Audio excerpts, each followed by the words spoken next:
The Detroit Regional Chamber's MPC20 Conversations Respond and Rebuild digital series is provided in partnership with Detroit Public Television and presented by Blue Cross Blue Shield of Michigan, with additional support from Accenture, Bank of America, Barton Mallow, Comerica Bank, Consumers Energy, Delta Dental, Dow, DTE Energy, Enbridge Energy, Ford Motor Company, Huntington Bank, ITC, KPMG, the Kresge Foundation, Kroger, Michigan Economic Development Corporation, PNC Bank, Ralph C. Wilson Jr. Foundation, Rocket Mortgage by Quicken Loans, the Skillman Foundation, and TCF Bank. And by these supporters.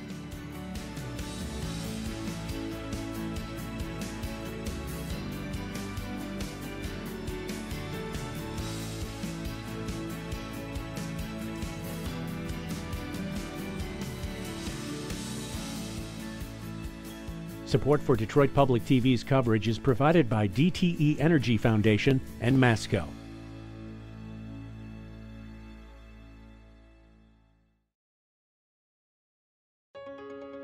ITC operates, builds, and maintains the electric transmission infrastructure.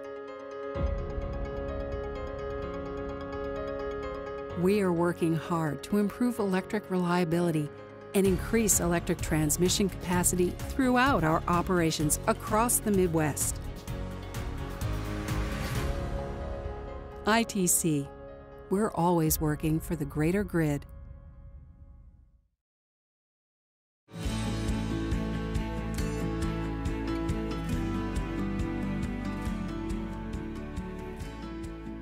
Hello and welcome. On behalf of the Detroit Regional Chamber and Detroit Public Television, thank you for joining us for MPC20 Conversations, Respond and Rebuild. This year, because of the coronavirus, the Chamber was not able to host the annual Mackinac Policy Conference, but there is no doubt that now more than ever, our state needs serious and thoughtful conversations about what we are and where we are going.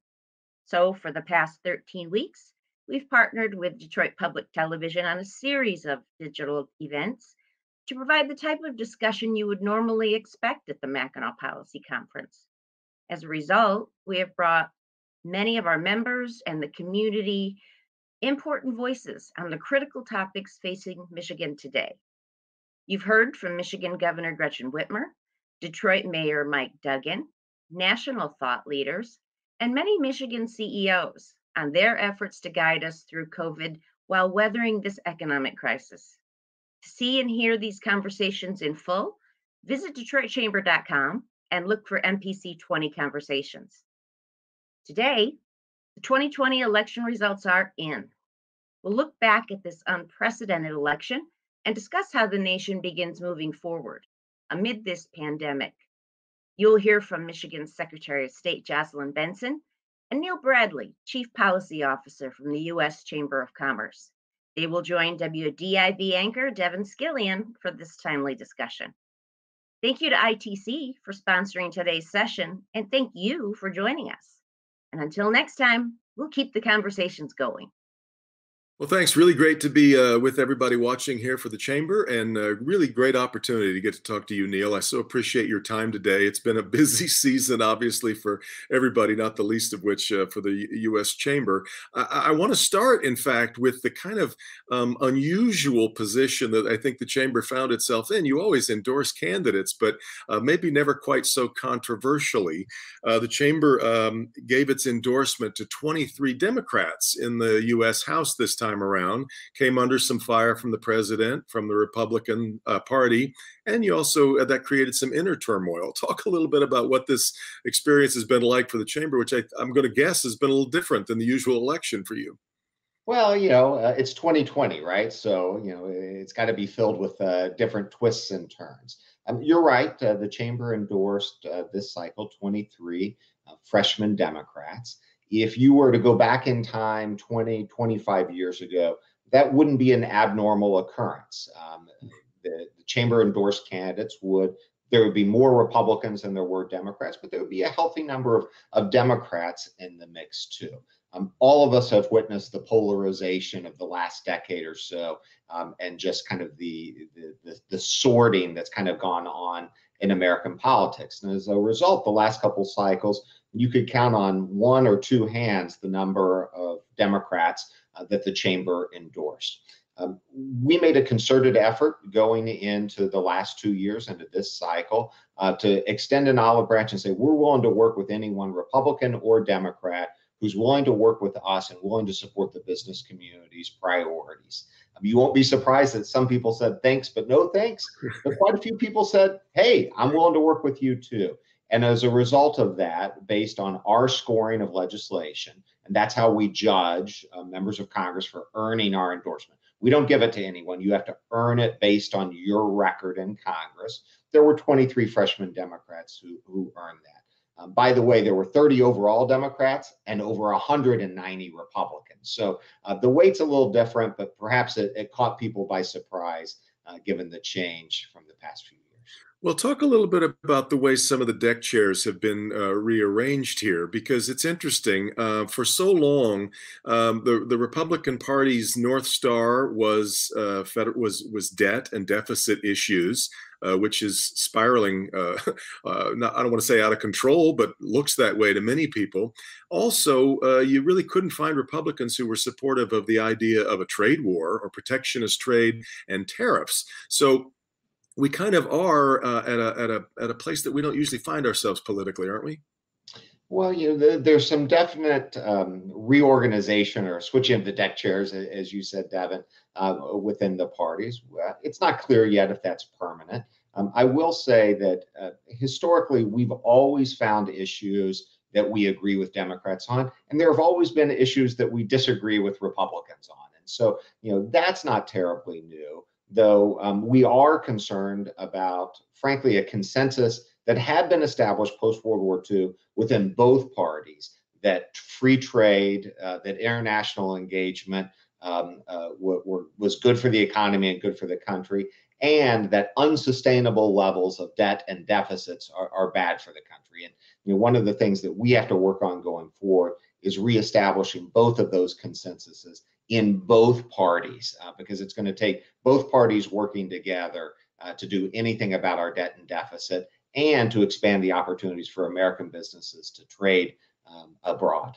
It's hard to imagine us being able to do much about the deficit and debt in the middle of a pandemic. And in fact, you've talked recently about how long we have had to wait for further relief from Congress when it comes to an answer for another kind of stimulus, working on given the level of unemployment assistance that's needed right now.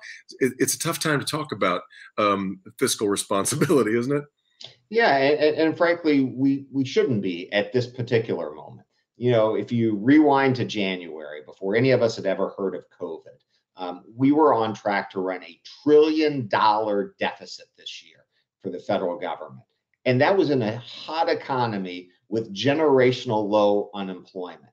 That's the fundamental problem. You can't run big deficits like that when the economy is booming and we're doing well. Those are times where you should be reducing the deficit relative to the economy so that when you find yourself in an unexpected pandemic, you have the bandwidth to be able to make the investments that are critical to support an economy at a really difficult time. And so our problem with the debt and deficit isn't what's happening right now. It's the long-term trajectory, and that's what we hope policymakers will focus on fixing going forward.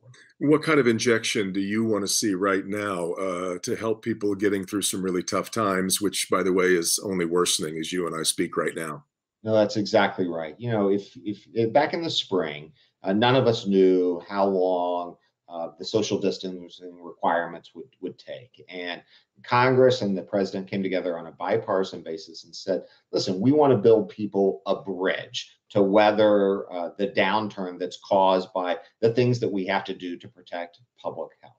And for some segments of the economy, we did establish a bridge. They were able to reopen, particularly companies that aren't consumer facing, that don't rely on getting people together in crowds. But if you happen to be in the hospitality industry or the leisure industry or travel or in the events business, the bridge that we thought we were building in the spring turned out to be a pier. And the real risk is that a lot of employers are just going to fall off of that pier into oblivion. And if that happens, they're not going to be around once we reach the other side of this pandemic to bring their former employees back to work. So we're advocating for a targeted approach to what's called a phase 4 COVID relief bill that targets assistance to businesses, to those who are continuing to suffer revenue decline because of social distancing, that helps the over 10 million Americans who are currently unemployed. Some of those individuals won't go back to their former employers. Right. And so they need job training assistance and programs to find new work in new areas and in new industries. We also are concerned about state and local governments. Just like this sapped revenue out of businesses, it sapped revenue that's not going to come back for a lot of state and local governments. Failing to provide them a bridge is just going to exacerbate the economic downturn. And of course, one of the great fears we hear from businesses across the country is they're doing everything they can to prevent the transmission of COVID to their employees or with their customers. But it's a virus. You can't control it completely. And so what businesses want to know is that if they take all the precautions that public health officials recommend, that they're not going to get dragged into court a year or 2 years from now saying they should have done something different. And so a liability safe harbor for businesses that are acting in good faith, complying with public health guidance, is really critical so that the economic downturn doesn't become a litigation tsunami that pulls us further down in the next few years. What are we learning about best practices here, not only through our own experience of these last 8 or 9 months, but also watching what the rest of the world has done? Europe, notably, gave most of its relief to businesses with the promise that you get to keep this money as long as you keep 90% of your people employed, so that there wasn't going to be this phase of having to rehire and redistribute, refigure benefits and all that. What are we learning about the best way to help businesses through this? Have we changed our outlook on that? Well, we're kind of half in, half out. Historically, the U.S. in a downturn has not focused on supporting businesses to retain employees. Instead, we've focused on supporting individuals when they become unemployed. Europe has a tradition going a different direction, the one you just described.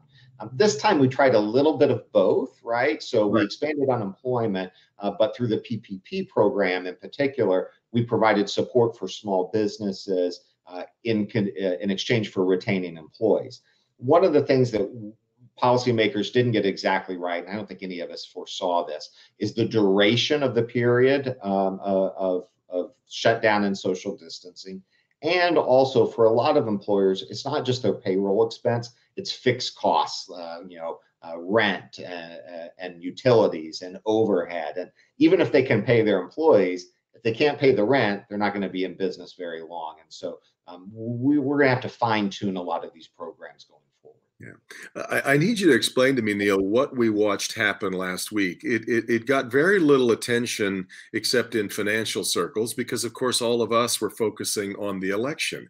But right in the middle of an election week, and especially Monday, Tuesday, and Wednesday, when we didn't necessarily know what the outcome was going to be, the United States stock market jumped 7%. Last week, not only in the middle of an election when the outcome was not yet determined, but also as we watched the pandemic reaching all-time highs with caseloads and hospitalizations. What is going on? Well, I'm tempted to say that the stock market, like the rest of us, was just relieved that the election was over. I think there's probably a better explanation than that.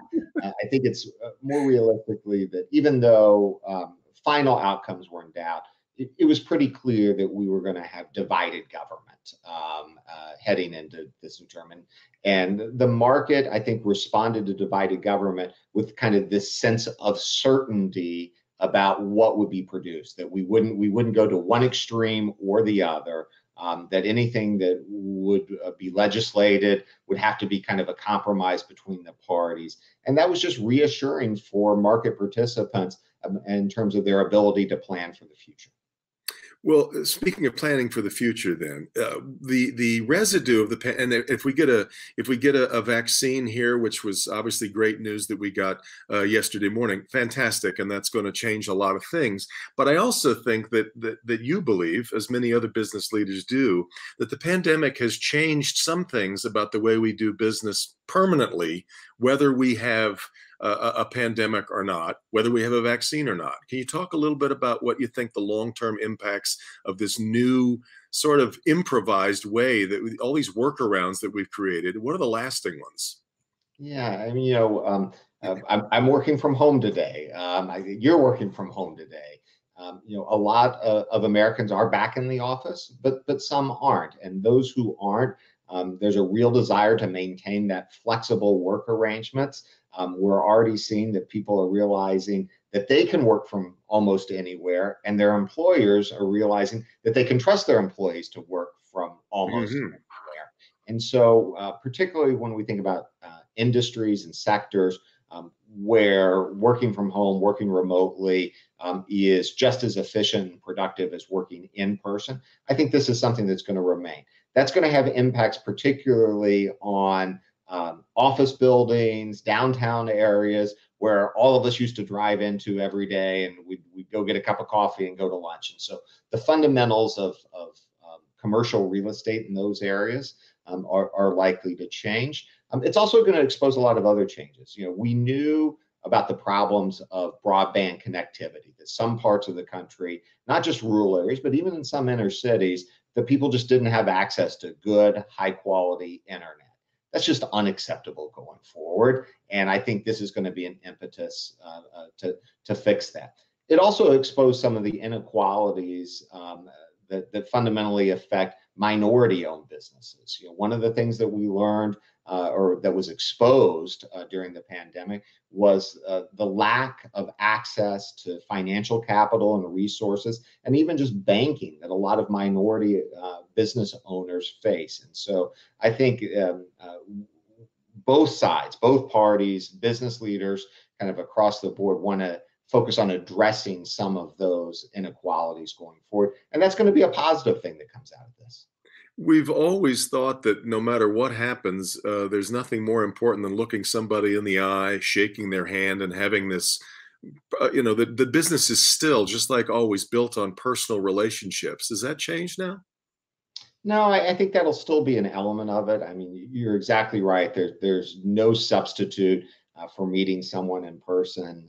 Zoom just doesn't do that, in the same way. And so, I do expect that business travel, conferences, conventions, they're going to come back, and they're going to come back quite strong. In fact, we conduct polls at the U.S. Chamber, and there's a desire that people have, that they report in the polls, to get back out there and do those things.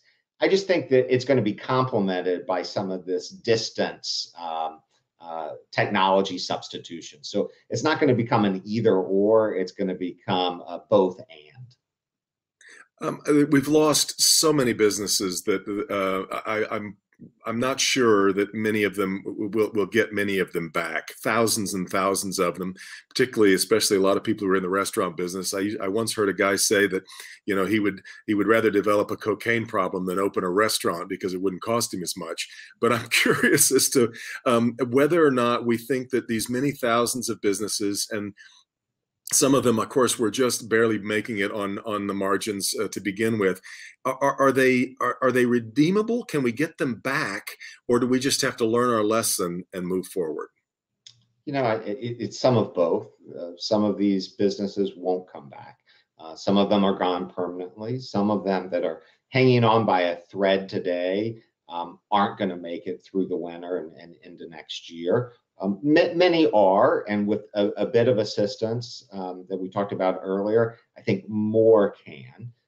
But I also think that we neglect the other side of the coin. One of the inspiring things that we see in the data has been a surge of new business applications over the course of the late spring into the summer, and it's continued into the fall. And they happen to be what economists classify as high propensity businesses, new business starts that are likely to hire employees. So it's not just someone hanging out their own shingle working for themselves, although that's important too, but businesses that are likely to hire new employees. And so there's a lot of ingenuity and creativity and entrepreneurship that's just baked into Americans, and that's coming out in this moment as well. And so there's going to be, if when we get together 10 years from now, we're going to look back and say, wow, we didn't know this really hot company that got started during the pandemic and now is doing amazing things across the world. Yeah. That's exactly what's going to happen in the next decade. Well, and lastly, then let's talk about looking ahead. Spend our last couple of minutes here. If you had Joe Biden's ear for a while, what you think are the marching orders that you want to see right out of the gate? There are a lot of people guessing at which sort of executive orders he'll be putting in place. Or I assume he's probably going to put the United States back into the Paris Climate Accord. Talk to me a little bit about what you think is best for business right now. Well, I probably would start with a more global picture, right? So President-elect Biden's the first president in over 30 years who's beginning his term of office with divided government.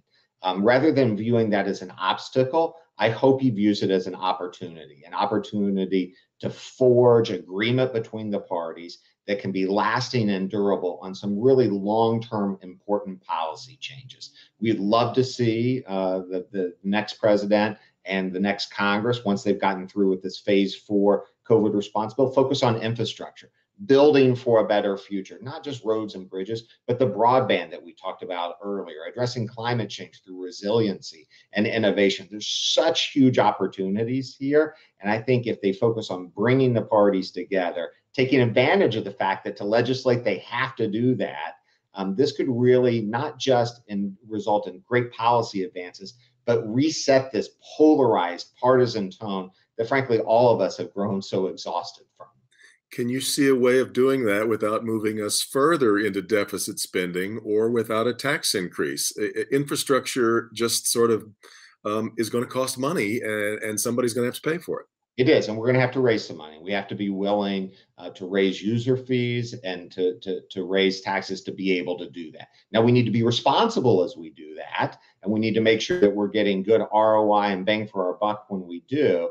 But you're exactly right. We can't ignore the cost of this thing. But if we make smart investments, the money we raise to pay for those investments will generate more. It's just like a good business investment. It's just going to generate more return on the back end. And that's something that, frankly, our country needs because we haven't been doing it for over 2 decades. Well, and where's your bullishness on what a greener economy means? It seems the debate over whether we should be fracking or finding all of these new jobs that are out there in the renewable sector was a really interesting one. Where are you about the future of environmental policy and what it means to our economy?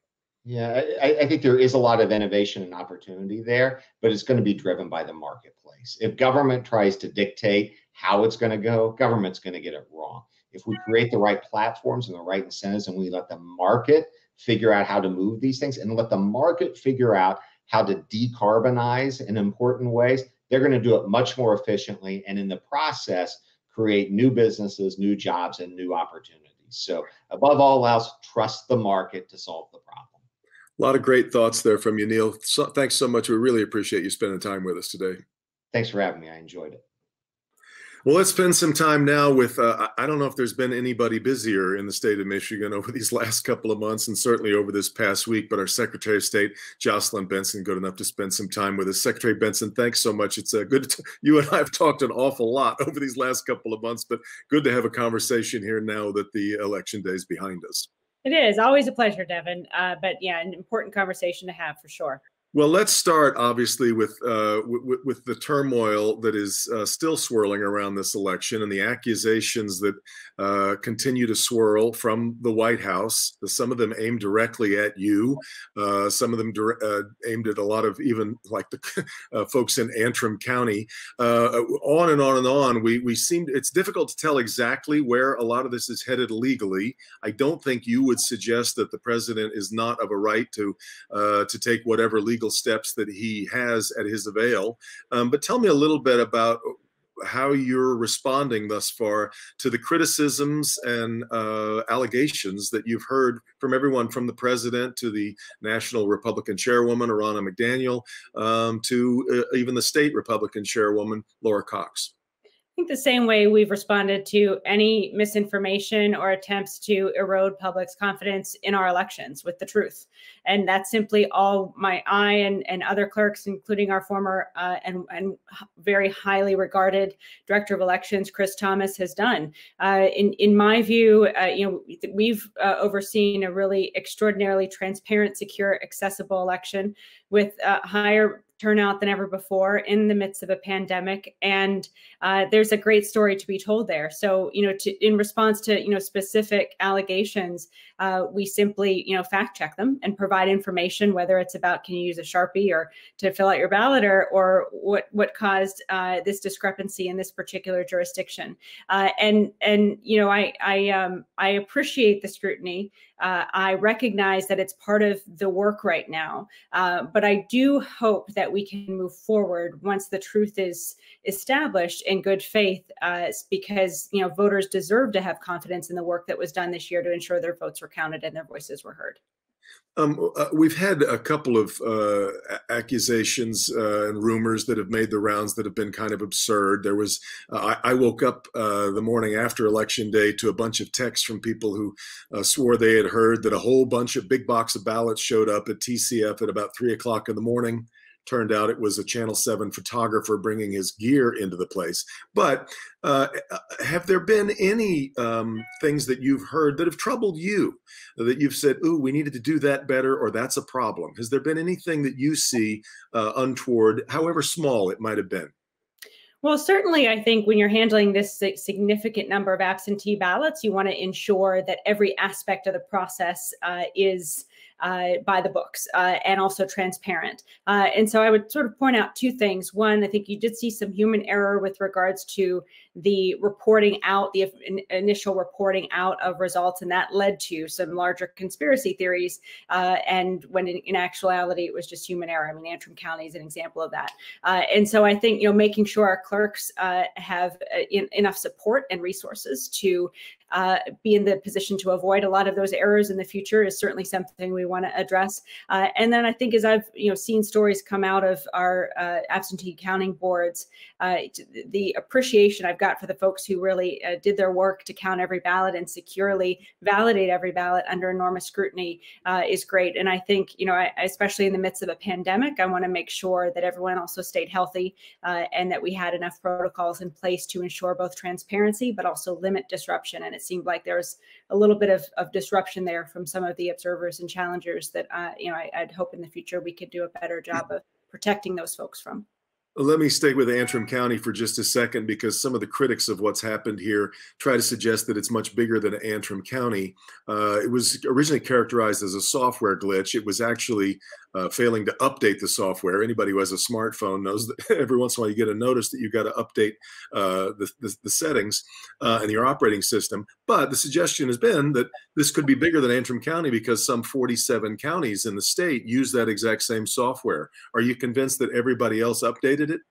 Yes, I mean, that's our understanding after talking with the clerks. And I think the other saving grace here is that whether it was a clerk admitting their error or another oversight protocol that we've got in place catching it, there are so many levels of oversight and protocols that we're going through even now that even if it wasn't caught in that initial stages, it would be caught in subsequent ones. So, but that said, yes, I'm confident that that particular issue was limited to human error and it was limited to Antrim County.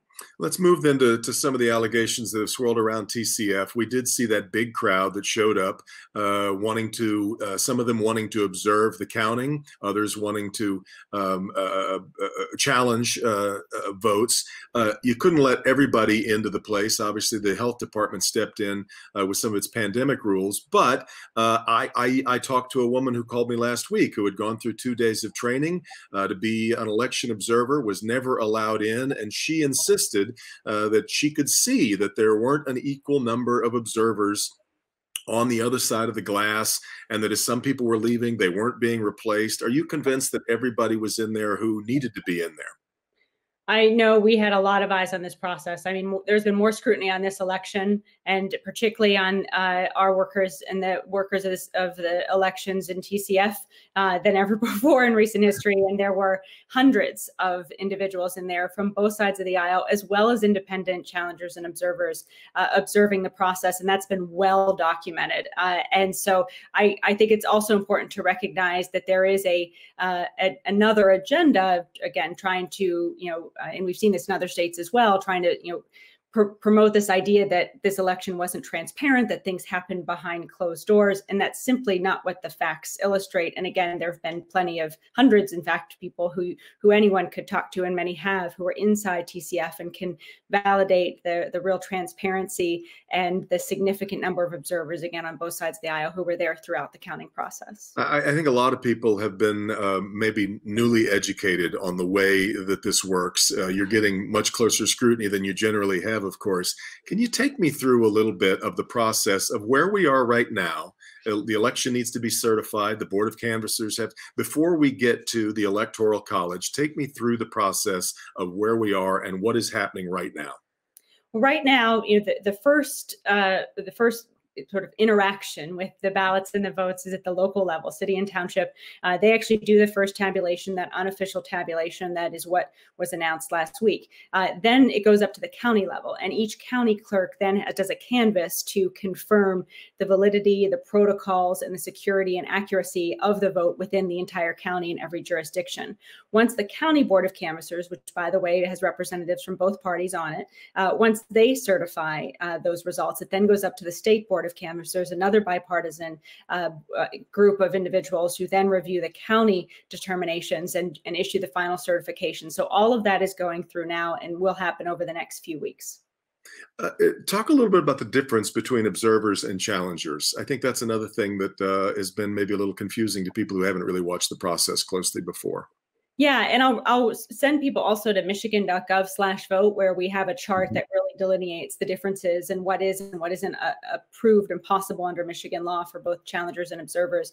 Poll watchers or observers can do simply that. They can watch. And as I said, particularly in the days leading up to the election, there's a strong line between when you can watch and when you become disruptive. They can't talk to voters. They can't interfere in the process.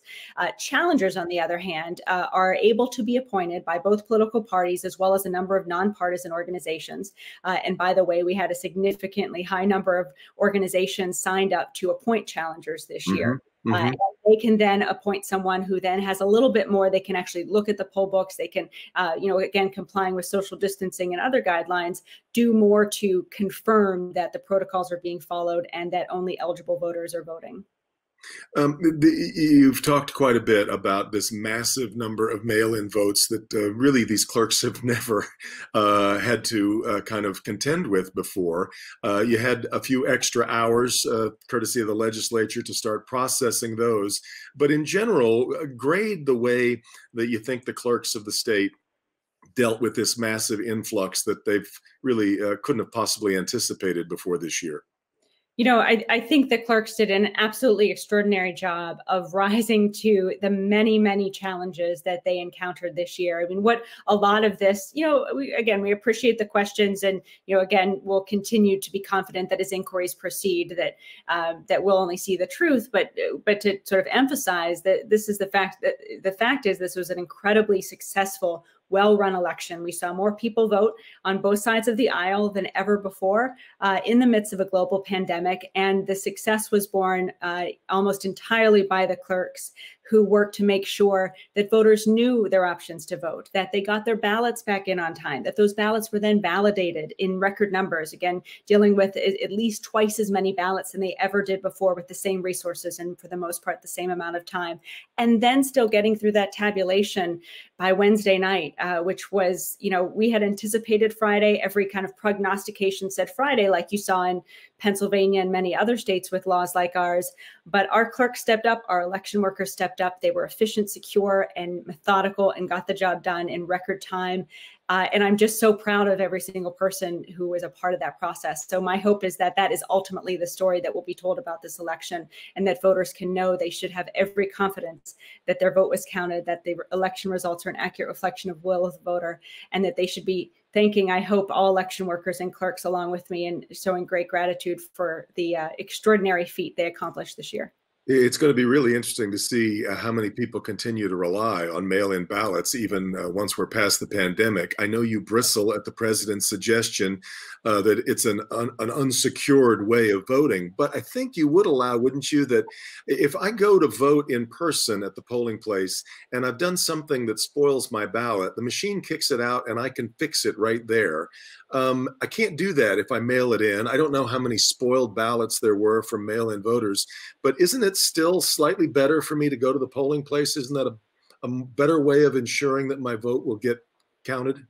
Well, I agree with that distinction, that when you vote in person, you have that instant feedback about whether or not your ballot has an overvote or is, able to be read. And you don't have that feedback necessarily when you're dropping your ballot off or voting from home. And that was a big concern of mine this entire year. It's why we mailed out applications so citizens would know how to vote by mail if they wanted, or vote absentee if they wanted that option. And then we had a significant education effort as well that was then, in my view, really bolstered by the data that showed even in August, we had very few spoiled ballots because of voter error, because they were filled out wrong. Most of the time, spoiled ballots were because they arrived too late, or because, in fact, the vast majority arrived too late, or didn't have a signature, or had a mismatched signature. So then we went to work on particularly addressing the signature issue, passing legislation that required every clerk to cure any missing or mismatched signatures. So I've just followed the data, but I agree that that distinction is something to be considered by voters choosing which way they want to vote. Let's talk about the curatives that you tried to put in place for the city of Detroit. Sort of infamously, when we came out of the primary in August, we found that more than 70% of the votes would not have been recountable. In a position like this, where I don't know if we'll see a recount requested in Michigan. It would be odd, given that the difference between the Biden and Trump vote right now is around 150,000 votes. But are you convinced that the Detroit vote, that the Detroit system fixed those problems if it comes to that?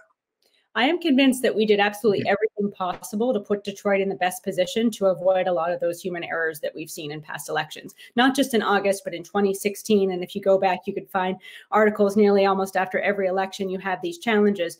And what we did was in August, catalog every single issue that went into making something unable to be recounted, and trained election workers on that, recruited additional election workers so that they worked in shifts to avoid some of the weariness that could lead to the human error that could make something not able to be recounted. So we addressed a lot of those issues. We're still kind of sifting through and looking at the impact of those course corrections that we issued along the way.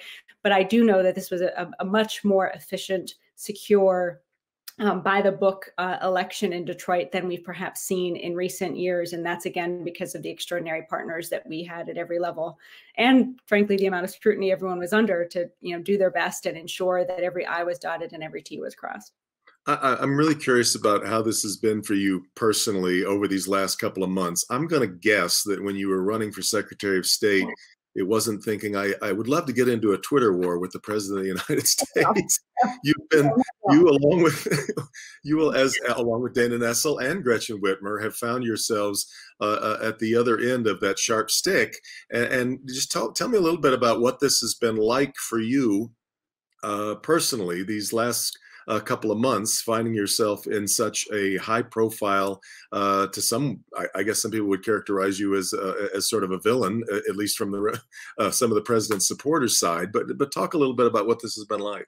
I hope that's not the case, because I've really just been focused on doing my job. And coming into this office, we knew we'd have the extraordinary opportunity, or I knew I'd have the extraordinary opportunity to implement voting by mail and all the changes that were enacted by voters in 2018, including the Citizens Redistricting Commission. So I've embraced that work with a lot of joy. And I know, and history tells us that, work to improve our democracy comes with that type of wind in your face, you could say, to put it nicely, or attacks. From everyone who stood up to improve access to the vote and security of the process has dealt with that. So I wouldn't expect anything different. It doesn't make it. I mean, it's certainly disappointing because you just want everyone to recognize that our work is just wanting to ensure everyone can vote and everyone knows their rights and everyone's an informed and engaged citizen, regardless of how you vote or who you vote for. But that said, it's still not surprising to deal with a lot of what we dealt with. And I try to also just think about all of the thousands of others who made this year's elections a success, dealt with a lot of the same stuff, and try to focus my energy on expressing gratitude to them, the clerks, the poll workers, and lifting them up because they truly did an extraordinary amount of work this year, as did the folks at the Bureau of Elections. And that's, to me, what gives me both a lot of joy and also I hope the public sees as well. I don't think you would suggest it's a perfect system that we have, and I'm curious now what you think we need to do going forward. You didn't get quite the amount of help that you wanted from the legislature as far as being able to start. I don't know if you think we should start being able to count ballots instead of just process them early as they come in. The qualified voter file is still populated with people who have died or have moved, and I don't know that there's any evidence that those votes were cast thus far. But what are the improvements that we need to make to fix this system? We certainly are going to work, as I have done for the past almost 2 years now, to continue to increase the accuracy of our voter rolls through multiple different things. And, we hadn't even done a mailing to the qualified voter list in 9 years until this year. And so that helps us get a lot of data back to increase the accuracy of our rolls. So we're going to continue to focus on that and prioritize that. And then, I hope we can work with the legislature, as you know, and you've been, great at really raising awareness about our efforts to push the legislature to modernize our election laws in a way that matches the new constitutional rights that our citizens have. But I think what I hope most is that our legislative leaders will listen to our election officials, listen to our clerks, listen to our election administrators about what they feel the system needs, because they are professionals, they're not political, and we have to be able to work together in a way that puts partisanship aside and just recognizes what's best for all voters and build a system that ensures everyone can have faith in it. So I continue to hope for that conversation, for that collaboration with our legislature, if not now, but in the future, because it's what our system needs to ensure we can continue to succeed in administering these very robust, high turnout elections, pandemic or not. Yeah. Lastly, Madam Secretary, you just raised an issue that is massive, and that's the redistricting issue that's going to happen on the heels of a census, which may end up dropping a seat for Michigan in Congress, dropping an electoral vote. Tell me a little bit about how you expect that process to unfold and what's ahead for us. We've got 13 commissioners who are, in my view, in my opinion, everything you'd want from, the first group of independent citizens redistricting commissioners. There are 4 Republicans, 4 Democrats, and 5 independents on that commission. And they were, as you know, randomly selected from a field of close to 10,000 applicants, which was significantly higher than we anticipated. And having, observed these meetings and met virtually these individuals, I have a significant amount of optimism and faith that they're really going to do right by the voters who created this commission and truly creates fair maps for the state. And we're going to see that unfold in the year ahead, and people can continue going to redistrictingmichigan.org to track the process and weigh in. We want citizens to continue to submit their ideas to these commissioners about the maps, about what they want their district to look like, because they are listening and they want to very much, I believe, sincerely draw maps that the public will embrace. Secretary of State for the state of Michigan, Jocelyn Benson, you've been terrifically available to all of us in the press. I say that not only for those of us at Local 4 and Flashpoint, but here for the Detroit Regional Chamber as well today. Thank you so much for your time. We really appreciate it. Always a pleasure. Thanks, Devin. You bet. And that's going to do it for this edition of the Detroit Regional Chamber's MPC 2020 Conversations. Thanks so much for tuning in, and have a great day.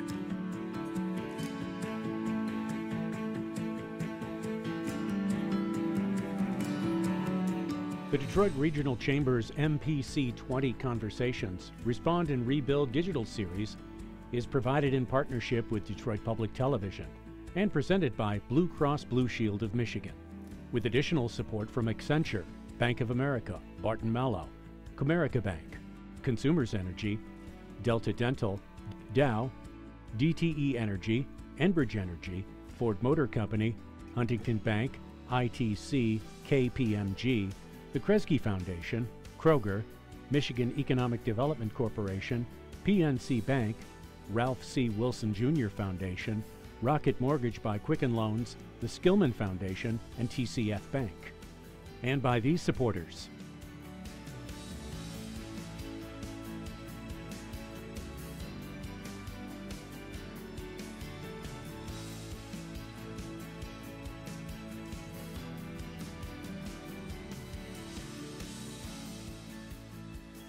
Support for Detroit Public TV's coverage is provided by DTE Energy Foundation and Masco.